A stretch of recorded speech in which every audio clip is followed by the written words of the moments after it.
Hi everyone. जैसा कि मैंने आपको पिछले वीडियो में पुर्तगाल बता दिया है। पुर्तगाल के बाद डच बताएंगे। डच के बाद ब्रिटेन बताएंगे जो कि ब्रिटिश। उसके बाद क्या है? उसके बाद क्या है? ब्रिटिश के बाद हाँ डेनिश, हाँ। उसके बाद है फ्रांसीसी, उसके बाद स्वीडिश। स्वीडिश। तो जैसा कि डच में कोई ऐसा कोई खास है नहीं, ठीक है, लेकिन फिर भी हम एग्जाम के पॉइंट ऑफ व्यू से आज बता देते हैं।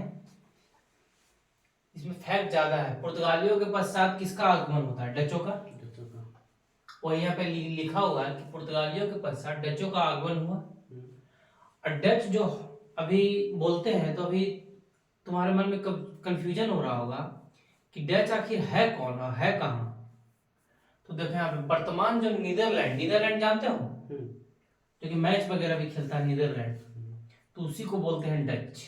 पहले बोलते थे, निवासी थे, उसी को क्या बोलते हैं। तो अगर एग्जाम में पूछ दिया जाए कि जो डच है उसको वर्तमान में क्या बोलते हैं? Netherland, Dutch.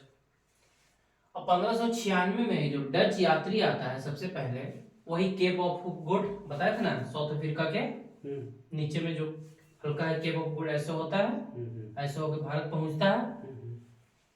तो 1596 में कॉर्निलियस द हॉटमैन केप ऑफ गुड के माध्यम से सुमात्रा तथा वांटेन पहुंचने वाला प्रथम डच नागरिक था। सुमात्रा एक इंडोनेशिया का एक द्वीप है। जावा और सुमात्रा ये इंडोनेशिया है। इंडोनेशिया टूटा फूटा ऐसे है, कहीं ऐसे है। एक जावा है, एक सुमात्रा, दो द्वीप है।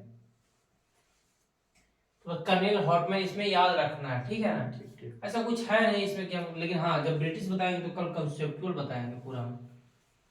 इस संस्था के माध्यम से डचों द्वारा पुर्तगाली की प्रथम जो फैक्ट्री खोलता है, पुर्तगालियों की व्यापारिक सत्ता। हाँ देखो यहाँ पे कंसेप्ट वाला है कि पुर्तगालियों की सत्ता तोड़ने में मदद मिलता है। तो अब यहाँ पे कंसेप्ट कर क्या है? ये डच हो गया, ये पुर्तगाल हो गया। तो पहले तुम्हारा पुर्तगाल आता है।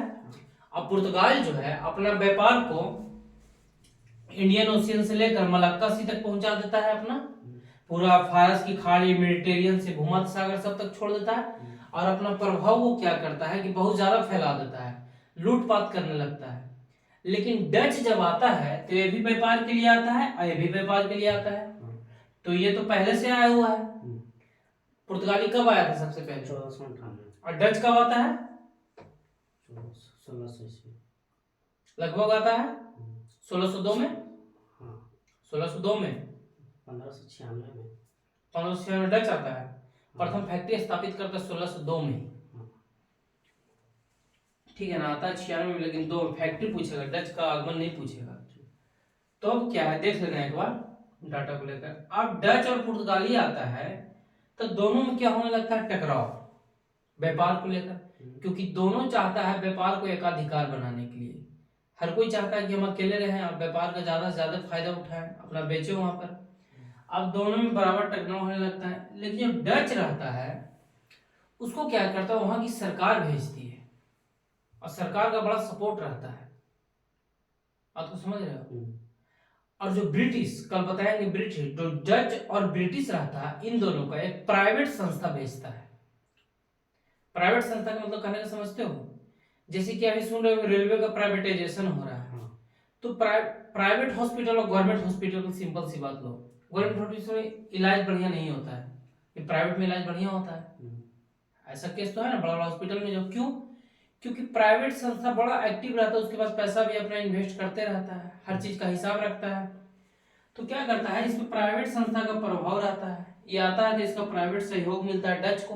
एक क्वेश्चन पूछेगा कि प्राइवेट से किसको था, ये क्वेश्चन पूछा हुआ भी है प्रीवियस ईयर में एग्जाम में।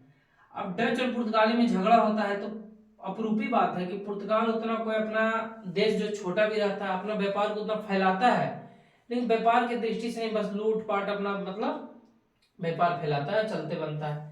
तो डच क्या करता है, इसका व्यापार के एकाधिकार जो बना रहता है, एकाधिकार का मतलब पूर्ण रूप से जो पुर्तगाल का ही हक रहता है उसको क्या करता है, खत्म कर देता है। नहीं समझा? जैसे कि कोई बच्चा अब यहाँ पे अभी तुम पढ़ रहे हो और कोई एक बच्चा और आ जाएगा तो कंपटीशन हो जाएगा ना, और बच्चा अगर तेज निकलेगा तुमको बीट करके आगे निकल जाएगा कि नहीं। सेम कंडीशन तो वहां पे है। कॉन्सेप्ट समझ में आ गया। हाँ हाँ। अब डचों ने अपनी प्रथम व्यापारिक कोठी कहाँ खोली थी? 1605 में मसूरीपट्टनम में। प्रथम व्यापारिक कोठी कहाँ खोली थी? मसूरीपट्टनम में 1605 ईस्वी में। 1602 है कुछ हम पढ़े हैं। और डचों की जो दूसरी फैक्ट्री खुलती है वो पुलिकट में स्थापित हुई, जहां उन्होंने स्वर्ण सिक्के पैगोडा का ढाला। स्वर्ण सिक्का ढालता है वहां पे। बस फैक्ट के मामले में इतना याद रखना है, जहां पे कंसेप्ट आएगा बता देंगे। हाँ देखो यहाँ पे बड़ा इंपॉर्टेंट चीज है, यहाँ पे फैक्ट फैक्ट नहीं है, एक क्वेश्चन है, मतलब अच्छा बता देंगे कंसेप्ट, जहां पे कंसेप्चुअल रहेगा वहां पे बता देंगे। क्या बताया था? पुर्तगाली आता है, पुर्तगाली आया ना,